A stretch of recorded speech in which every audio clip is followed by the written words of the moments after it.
ఈ రోజున విశ్వకవి వేమన ప్రభుత్వ డిగ్రీ కళాశాలలో 60 లక్షల రూపాయలతోటి నిర్మించినటువంటి బాలికల వసతి హాస్టల్ని నేడు ప్రారంభించడం జరిగింది. చాలా సంతోషంగా ఉంది. ఎందుకంటే 2014లో నా చేతులతోటే శంకుస్థాపన చేయడం జరిగింది. అది తిరిగి ఈ రోజున అంటే మరి 2024లోకి వచ్చాం. సుదీర్ఘకాలం తర్వాత సుమారు 10 సంవత్సరాల తర్వాత ఈ హాస్టల్ భవనాన్ని మళ్ళా పూర్తి చేసుకుని నా చేతుల మీదుగా ప్రారంభించడం చాలా ఆనందదాయకం. విద్యా వ్యవస్థ అభివృద్ధి కోసం మానవుల శాఖ మంత్రి వర్యులు, విద్యాశాఖ మంత్రి వర్యులు యువనాయకులు నారా లోకేష్ గారు అవిరళ కృషి చేస్తూ ఉన్నారు. అందులో భాగంగా విద్యార్థులకు కావాల్సినటువంటి విద్యాపరమైన ఏ విధమైన విద్యను అందిస్తే భవిష్యత్తులో వారి యొక్క ఎదుగుదల ఉంటుందనేది ఆలోచన చేసి ముందుకు వెళ్తూ ఉన్నారు.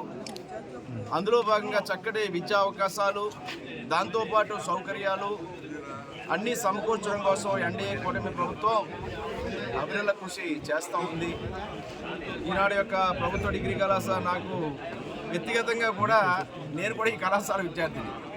ఇక్కడ మొదటి బ్యాచ్లో నేను డిగ్రీ పూర్తి చేసుకోవడం జరిగింది.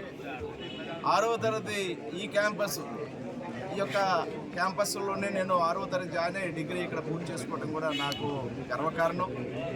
మరి ప్రభుత్వ కళాశాల ఇది అభివృద్ధి చెందడం కోసం శాసనసభ్యుడిగా నా వంతు కృషి నేను చేయడానికి సిద్ధంగా ఉన్నాను. ఇక్కడ కొన్ని అసౌకర్యాలు కూడా ఉన్నాయి.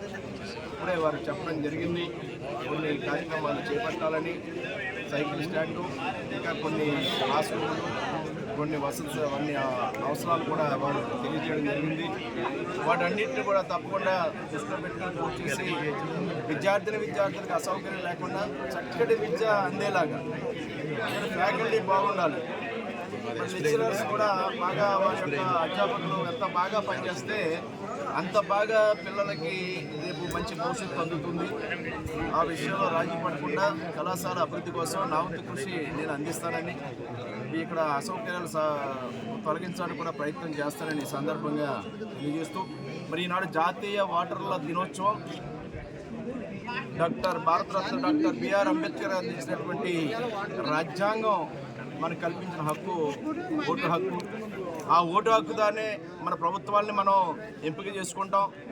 ప్రజాస్వామ్య ప్రభుత్వంగా ప్రతి పౌరుడు ఓటును కలిగి ఉండి తన ఓటు హక్కును వినియోగించుకోవడం ద్వారా మంచి పాలకులను తెచ్చుకోవడానికి కృషి చేయవలసిన అవసరం ఉంది.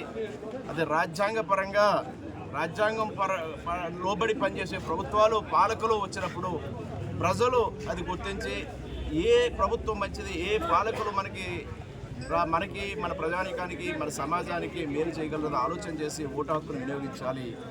అటువంటి అంబేద్కర్ మహనీయుడు కల్పించినటువంటి రాజ్యాంగం ఓటు హక్కు కూడా ఈనాడు జాతీయ ఓటర్ దినోత్సవం రోజున ఈ కార్యక్రమంలో పాల్పంచుకోవడం, అంబేద్కర్ గారికి కూడా ఘనమైన నివాళులు అర్పిస్తూ, మరి ఈ రోజున కళాశాలలో ఈ కార్యక్రమంలో నన్ను ఆహ్వానించి పాల్గొన్న అవకాశం ఇచ్చినటువంటి ప్రిన్సిపాల్ గారు, అధ్యాపక బృందం, గ్రామ పెద్దలు, ప్రతి ఒక్కరికి నా హృదయపూర్వకమైనటువంటి కృతజ్ఞతలు తెలియజేస్తాం.